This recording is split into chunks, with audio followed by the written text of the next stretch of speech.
Nah, di video sebelumnya kita udah bahas soal mindset dasar sebelum mulai investasi saham. Sekarang, yuk kita lanjut ke langkah berikutnya.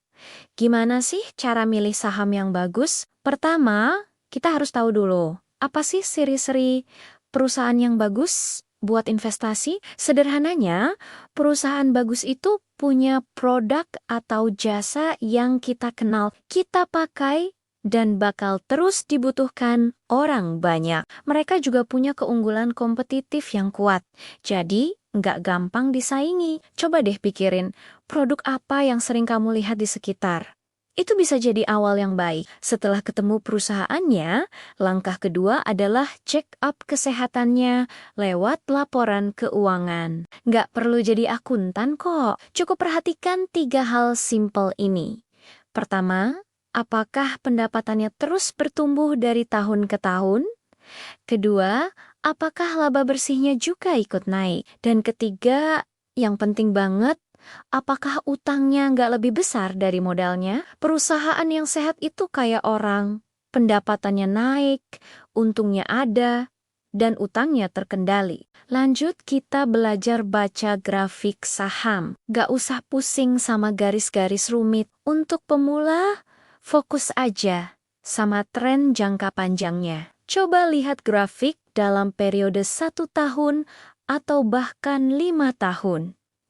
Apakah arahnya cenderung naik ke kanan atas? Kalau iya, itu pertanda bagus. Hindari saham yang grafiknya mirip roller coaster, naik turun drastis dalam waktu singkat. Kita cari yang pertumbuhannya stabil dan konsisten. Sekarang tips paling penting, anti-FOMO atau fear of missing out.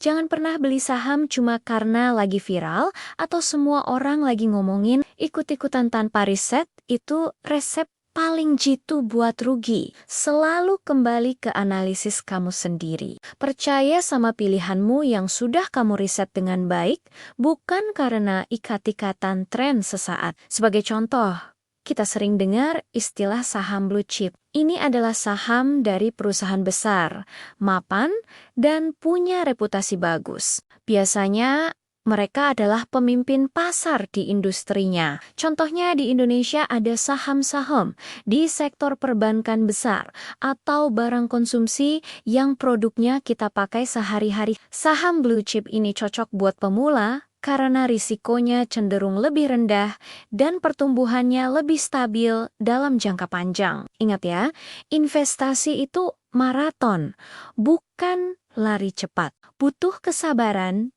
dan proses belajar terus-menerus. Semoga tips ini ngebantu kamu buat mulai milih saham pertama. Kalau kamu ngerasa video ini bermanfaat, jangan lupa klik tombol subscribe biar nggak ketinggalan video edukasi saham lainnya. Terima kasih sudah nonton, sampai jumpa di video berikutnya.